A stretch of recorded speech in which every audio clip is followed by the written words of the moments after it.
Hey everyone, what up? Matt Kaiser here. Now, one thing I found particularly enticing and exhilarating about most JRPGs is that they contain pretty much a journey in a sense, for both you as the player as well as the main characters that you'll be playing as. And often not throughout that journey, they will of course come through like say some obstacles in the forms of enemies and particularly bosses, some of which serve as either a roadblock or even a personal challenge, as well as a threat you need to defeat in order to progress. And often not, sometimes the story within those games do tend to either hype or build around these bosses, showing that they are powerful threats that you need to be careful of or they're not playing around. Those kind of things. And often not, some of them do contain some absolute banger tracks, some absolutely phenomenal music. But sometimes when it comes to bosses, even with the great music, they can either be hit or miss. In the cases of the misses, sometimes where bosses can either be laughably easy or just downright frustrating and infuriating that you just don't have a fun time. And that's where this video collab comes in, where both me as well as a bunch of JRPG content creators are going to list down on some very bad JRPG bosses, but have great music in them. But before we begin, if you like what you're seeing here, then by all means, like the video, click the subscribe button if you're new, and hit that bell notification icon if you want to get updated by all future JRPG content from yours truly. Not only that, by the time of this video, I am currently playing Chrono Trigger as for the very first time, and hopefully once I'm done with that, I'll be able to create my review of it, which will serve as my reward to you guys for giving me 500 subscribers, so please do keep an eye on that once that is all said and done.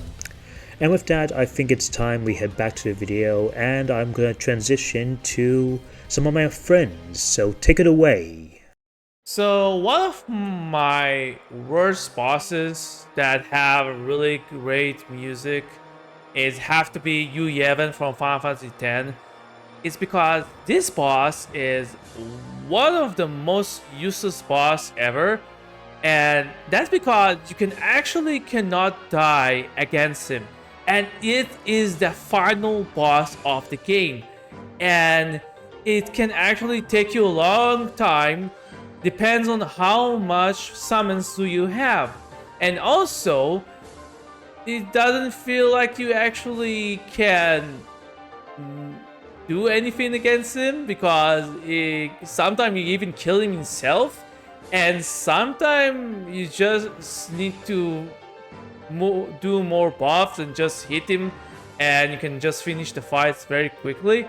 But in the same time, this fight absolutely feel like it doesn't be even needed, because you have a really great fight before that, which have really great music and also very great fight with all the stuff you can think about. But fighting against Yevon feel like something that doesn't need to be even exist, because how much it's just bad. You just don't need to be exist, but how much it's not good. Hey, it's Barrzo here, and when Kaiser asked me the question, it was a hard choice to make. Not many bosses come to my mind when trying to think of one that I don't really enjoy but have great soundtracks. But after thinking about it for a while, a game popped in my head, and unfortunately, it's from one of my favorite series of all time, Kingdom Hearts. But in particular, it's Marluxia from Chain of Memories. While he isn't the worst boss in Chain of Memories, I honestly believe that goes to Vexen. Vexen's boss music is just 13th Struggle, which is used throughout this series for different characters. So I wanted to pick a more unique one, and unfortunately, it came down to Marluxia. Chain of Memories is my least favorite Kingdom Hearts game. I just really didn't get into the card mechanics of the game. I just prefer every other Kingdom Hearts game in terms of their combat. And even when I understood the card mechanics of Chain of Memories, I still just really didn't enjoy it, as it was too easy to break the game, and every encounter just kind of ended the same way, using broken slides such as Sonic Blade or Lethal Frame. So when we get to the final boss, while I like the design of the boss, I think it looks really cool, it's just kind of a boring fight that kind of ends in the same way. There is one interesting part where Marluxia takes all your cards, though you easily get your cards back, which just turns into every other fight, using the best sleights to beat him. However, while I feel the boss can be a bit underwhelming, and that's why I don't personally enjoy it as much, I think Marluxia's theme, Lord of the Castle, is one of the best in the final boss themes in the series, and one of Yoko Shimomura's best. The build of the song is great, and after the build up, it just gets even better. Have a quick listen.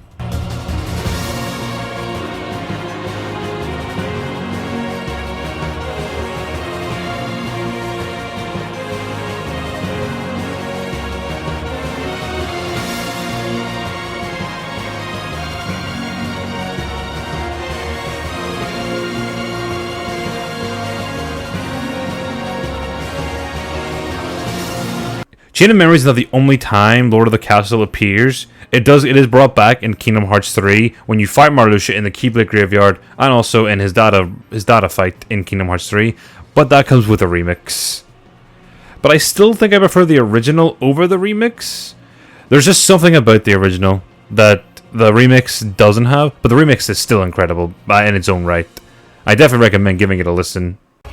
Hey everyone, this is Stygian Stilettos Gamer, aka Stygian Sis. I recently played Final Fantasy 16 like I'm sure a lot of you did, and I loved so much about the game, but there was definitely a few downfalls. One that stuck out to me was the sheer length of the Titan battle. You actually fight Titan twice, and without spoiling anything, let's just say you've really given him a few reasons to hate you at this point. So he is not a happy camper. The first battle was great. Second battle has some great parts in it, but there were multiple phases, all that were not particularly easy and took some time. Just when you think you've finally beaten him, there's one more. Clive says, "Die, damn you," at the beginning of the last phase, and I have to say I was screaming this at the top of my lungs at my PlayStation 5. It was a button masher, it was repetitive. I was already exhausted from the fight, so it was hard to enjoy the last portion. However, the best part other than finally beating him was the music. It really recalled back that golden age Final Fantasy music that I fell in love with. The orchestration, the lyrics, definitely reminded me of some of my favorites like One Winged Angel and Liberty Fatale. Despite wanting to throw down my controller and give up for the night, the music is what kept me going and made defeating Titan that much sweeter. I hope everyone gets a chance to play Final Fantasy 16. Overall, was a nostalgic and very fun experience. You can catch me on YouTube, Twitter, Facebook, Reddit, and other social media platforms under the name Stygian Stilettos Gamer or Stygian Sis. Have a good one. So, I will admit, I had a difficult time figuring out tackling this topic, considering that I don't have a huge library of JRPGs. While I am familiar with games like Final Fantasy and a couple of Tales of games, Tales of Arise particularly, the most knowledge I have links to my favorite game series that introduced me to this category, Kingdom Hearts. However, even in Kingdom Hearts, it was still tough finding the boss I dislike with a banging theme song. Mostly because, in my opinion, certain bosses I don't like have songs that are decent but are not impactful enough to wanting to add them in my playlist, and a good chunk of them are often repeated through the series for lesser bosses anyway. Even the bosses I actually don't like is a reused track and is watered down in comparison to the original. On top of that, the songs I do enjoy happen to be from the bosses I really love. So, needless to say, I really needed to think about the one unpleasant boss with great music that I feel resonated closest to me. Despite feeling a bit more or less indifferent about it, there is one that comes to mind. Mysterious Figure from the sequel title Birth by Sleep was a secret boss you can access after finishing the story for all three characters with Final Episode and the secret boss prior. This battle walked so another certain boss in Dream Drop Distance and KH3's Remind DLC can run. Well, for this case, he actually runs, and he certainly doesn't stop. Many bosses in Kingdom Hearts, including secret bosses, often allow you some breather room to give you the time you need to think of your next move. Sadly, Mysterious Figure is not one of those fights. His continuous movements showing no sign of stopping makes it strenuous to find any opening to attack. In my experience, he only has one opening and the best attack to use against him is Thunder Surge. What makes it worse is that because it is the best option to defeat him, it lacked any variety of other commands you could have used at your disposal. This battle, for the most part, really requires your patience and hopefully strong fingers to speed through the fight. The many attacks that include taking away your commands being invisible, thus not being able to log onto him, and even just using some magic attacks all while trying to dodge roll for your dear life leaves you hoping that he doesn't dispose of you in one swoop. It really speaks volumes on the boss's challenges when you play as Terra, who is all brawn but lacks the amount of speed compared to Aqua and Ventus. But even when they were the better candidates, you still need to maintain your strength to constantly dodge non-stop, at the cost of sore hands after you finally defeat him. It goes without saying that this boss is notoriously regarded as one of the worst bosses in the Kingdom Hearts series. Now, with all that being said, the song used in this boss fight is another discussion in a more positive light. Like any professional composer, Yoko Shimomura knows how to nail the energy and atmosphere of certain bosses and cutscene sequences in Kingdom Hearts. In this case, the energy of the song lived up to its name, Dark Impetus. Each composer is known for certain key instruments in their set of songs. By my observation, for example, famous composers like John Williams has a lot of brass, while another like Hans Zimmer's mixes electronic sounds with traditional instruments. Shimomura's common instruments that are the strongest in her music style is keyboard and strings. I bring this up because one instrument plays a key role to why this melody for Mystery's figure is memorable regardless how you feel about the boss itself. For Dark Impetus, in this case, the strings take the spotlight as the star instrument. The violin solo throughout the song carries some kind of feeling of mystery, feisty power, arrogance, and a wave of indescribable sorrow, all while the rush of the electronics and piano play in the background. This is more so, but more theatrical with its future definitive arranged counterpart in DDD and KH3 Remind, L'Impero Oscuro, especially after learning about the true origins of Mystery's figure later in the series. Of course, this is another discussion for another time. I couldn't finish my part of this collab video without mentioning the solo bit of the song, which I feel is one of the most impressive performances from a violin I have ever heard. It can even rival violinists like Lindsey Sterling. This bit defined the embodiment of the inescapable dread of the rush you feel from the fight. It was so drilled in our brains that should I or anyone who fought this boss even hear this part of the melody anywhere, it would immediately click to your memories, recalling Mysterious figure without your permission. It truly escalates the energy in battle, and you can't free yourself from its grip by obligating yourself to push your limits, no matter how much you want to stop. Of course, you can argue that just hearing the first notes alone is enough to trigger your memories of the unpleasant skirmish, but there's no denying that the solo bit was so masterfully crafted, I can't help but wonder how many takes it took for the violinist to nail the part. I could imagine that even they had it just as arduous as the player with the boss. So, in conclusion, while Mysterious Figure's incessant rush negates any form of respite or variety of commands to utilize, Dark Impetus at least left a mark as a memorable track that I feel is not as talked about these days. While the arrangement of the song used in future games is a personal favorite, I can't help but appreciate the track for giving me the feeling of a unique duality. Truly a fantastic tune with a melody that defines both the speed and pain of the secret boss that was too flawed and broken. It's been quite challenging trying to find some games for the topic of this video. The ones I had in mind were Star Ocean 3 and Tales of Xillia. The issue with Tales of Xillia specifically is that it's been years since I last played that game, and I don't remember any bosses that made me feel annoyed with the music was good.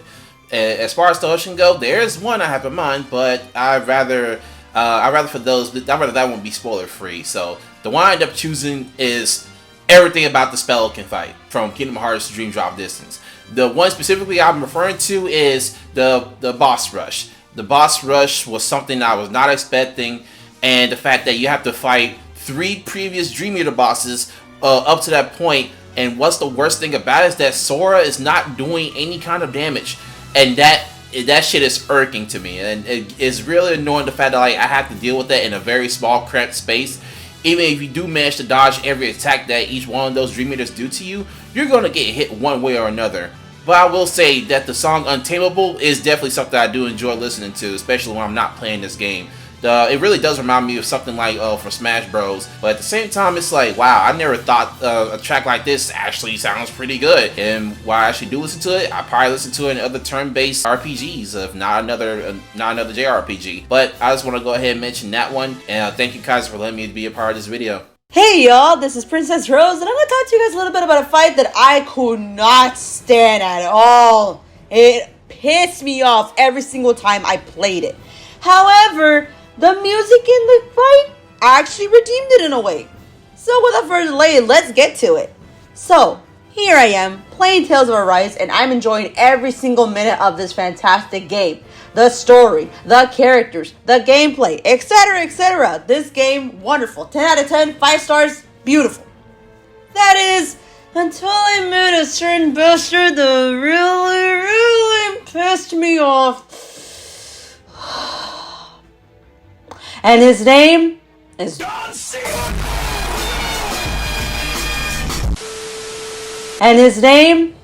Lord Ganabel Vacarius. I really hated this fight. I really hated this fight. The amount of times that this bastard has killed me is way too much. I really hated this fucking fight. I wanted to get over with. And not to mention that attack, that special little attack he has done. That attack that's traumatized me to this very fucking day. And you know what was that attack called? It was called indignation. Kaiser, play the clip. If this keeps up,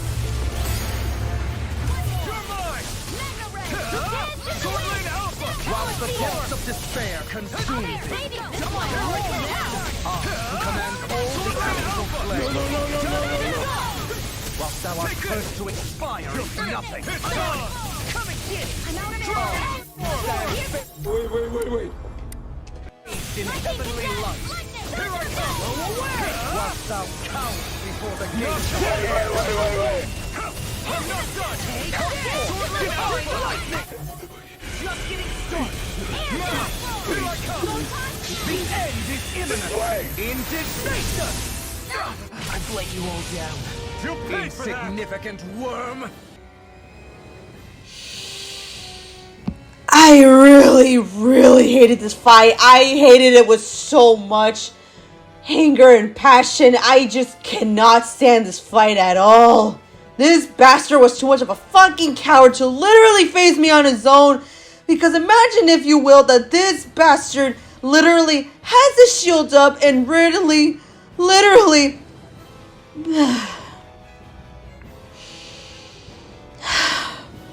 he basically blasts his attack on everyone in my party, and I don't have enough apple gels in that matter to literally heal everyone in my party, and I'm over here running for my life. Oh, I hated this fight. I hated this fucking fight. However, and I do say however, although I hated this fight, and although I was trying my best to survive this bastard's attacks, I actually found myself intrigued with the music in the background. Because hearing those violins, hearing those trumpets, hearing those percussion instruments playing a nostalgic yet familiar tune, you basically feel like you're playing a game from back in your days when you were a child, facing a tough and a very hard boss. Just take a little listen.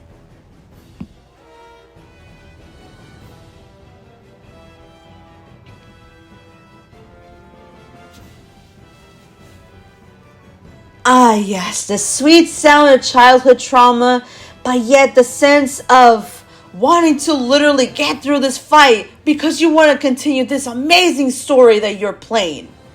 So, even though the boss was a big pain in the ass, I will not deny for the fact that the music definitely redeemed the fight for me. So in many ways than one, if you're able to basically get through the fight and not get super angry, do yourself a favor and do witness the amazing and nostalgic music that is versus Lord Ganabel's theme. I guarantee you, it is actually really great.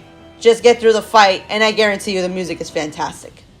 And with that, this is my fight that I could not definitely stand, but in many ways than one, the music definitely redeemed itself. And thank you guys for your amazing, wonderful, and interesting choices for your picks. Now, before we wrap up, I think it's time to reveal what is my pick. And honestly, I think it's time to head back to Star Ocean once again. What, if Josh Scorcher can talk about Kingdom Hearts as an excuse? So can I with Star Ocean. Now, I've said in a couple of videos that Star Ocean and Divine Force to me was a good step in direction for the series. Not only did I found its gameplay to be absolutely amazing, as well as having an enjoyable story with some of the best written characters in the series, but also having amazing music, and just a fun world to explore thanks to Duma. In many ways, it did hit the right marks of being a very good Star Ocean game. However, aside from technical issues, especially with the dull-like portrayals, as well as the frame rate being off, as well as sometimes the text itself was very, very small, one thing that this game does fall under the bus, in my opinion, is the bosses, where some of them can either be hit or miss. Some of which go from just, being way too easy to kill in one hit, to just complete nightmares and just, complete unfun difficulty spikes. And oh boy, there was a lot to choose from that giant bird to that giant worm, and even that Bennett fight. But I remember a particular boss in both playthroughs that truly was frustrating, and I thought I would set the scene for you guys. So you guys know through the story about Star Ocean 6 is that the Pan-Galactic Federation, a revered and once peaceful organization that meant to preserve and keep the galaxy in control and, universe safe, has gone rogue and started becoming the bad guys. And throughout this game, they've been talking and building up about this whole sovereign that has led the Galactic Federation, as well as teamed up with some of the other villains of the game itself, like Boldor and the Virians. And the leader in general is Remington Kurtzman, who was the guy who became the Sovereign Scorpion, or Scorpion Sovereign as they call it. And on paper, the idea of him fighting against the guy who was in charge of the whole thing, as well as having his own Duma to counter against yours, is a good idea. However, when it came to the actual boss itself, oh my god, it was just absolutely frustrating. First and foremost, he gets a shield in the form of his Duma, meaning that your attacks can barely do a dent to him until you deplete his Duma energy thing. But that doesn't mean he will do nothing to attack. Oh no. He'll throw kicks at you, even charge you like a footballer, and even teleport to do a 4-way attack on you, and oh my god, if you're not safe from that, you're definitely going to be killed. Not only that, but he will even punish people for trying to use the blindsides when he even summons enemies, as the moment you try to do a Vanguard Assault, he'll ultimately kick you off before even doing that. It's so frustrating not only having to deal with a couple of enemies, but also trying to survive his onslaught. Though thankfully, if you can endure it, honestly, it won't be too bad, but if you don't kill him once his shield's down quickly, he will start the whole thing all over again. And not help it that he can also use blindsides against you, as the moment you are stuck in a blindside, you're completely vulnerable and get stun-locked to oblivion. It was so completely frustrating and just, oh my god, it was just so bad that honestly, it undercuts on what could have been a great boss fight. Throughout the game, you've been using Duma to your advantage, so seeing one that would use Duma against it would be a cool concept, as I think some good bosses are the ones that use a mechanic that you've been using throughout the game against you, sort of think outside the box. But no, instead, for this one, it's basically try to endure his attacks, or otherwise you're going to get killed over and over again. It's so frustrating, but thankfully the one thing that does save it a little bit in my eyes was the amazing music, Corrupted Justice. Throughout this and even the fight against Bennett, it was just an absolute banger with these amazing guitar strings that truly show on how much the Pan-Galactic Federation, a symbol for justice and hope, has truly fallen to the dark side in a sense. But honestly, the fight is what kills it for me, and even nowadays, I can't even enjoy the song without thinking of that fight. It was so frustrating to the point that once you go to the final dungeon, they have the audacity to let you refight against Remington, and also even the bird boss. Like, honestly, that is just, that's just insane. That's just insane to have two of the worst bosses in the game we fought as a boss rush in the final dungeon. Thankfully this Remington is more lenient than the actual Remington fight beforehand, but even still. Overall, I love Star Ocean 6 so much, but the boss fight against Remington can go suck it for my instance. And that is my list. So let me know in comments on what you think are some truly awful JRPG bosses, but have great music. And thanks everyone who partook in this collab. It was an absolute honor to have them here. And go check their socials and YouTube channels out. They're absolutely amazing, and some of them even have Twitch channels that I recommend you also check as well. I'll leave a link in the description down below. So anyway guys, until then, take care, and Mad Kaiser out.